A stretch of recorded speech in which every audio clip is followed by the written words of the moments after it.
जय Bhim guys. तर माझ्याकडून सकाळ सकाळी एक कांड झालं होता, तुटून गेलं होते. म्हटलं जाऊ द्या, आता मला का नाही एक रेसिपी शूट करायची होती, सो ती केली. तिथं बघा एवढं छान तयार झालं होतं ना. ते झाल्यानंतर मस्तपैकी नाश्ता करून घेतला.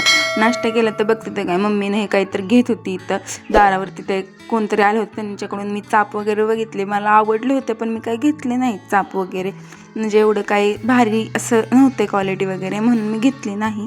त्याच्यानंतर हे हार्टवाले चाप, त्याच्यानंतर माझ्या बहिणीने लोणावळ्यावरून येताना चक्की आणलेली, ही पण गुलाबाची चक्की होती. त्याच्यानंतर हे लोणच्याचा पापड वगैरे खाकरा असतो का, तो टाईपमध्ये होता. परत क्लासला गेले, तिथून गेल्यानंतर मी एवढे प्रोजेक्ट तयार केले होते, ते सगळं म्हणतात तुम्हाला दाखवावं. त्याच्यानंतर हे बघा इकडं ऑइलचे प्रकार वगैरे सगळे तयार केले होते. मग म्हटलं चला आता शटडाऊन करून चला बाय करू म्हटलं होते, भेटूया आपण तसं पण. आणि इकडं काहीतरी कार्यक्रमाची तयारी चालू होती. त्याच्यानंतर पनीर आणायला गेली होती मी, पनीर घेतला मस्तपैकी. ब्रेड आणायचं तर पण इथं काही नव्हताच तो अवेलेबल. म्हटलं जाऊ द्या, आता नाही येत तर नाही आहे, एवढं काय त्याच्यात. मग तिथून एकाने घरी रिटर्न आली. घरी रिटर्न आल्यानंतर मस्तपैकी पनीर खाकरा हे खाल्लं. चला बाय, भेटू द्या.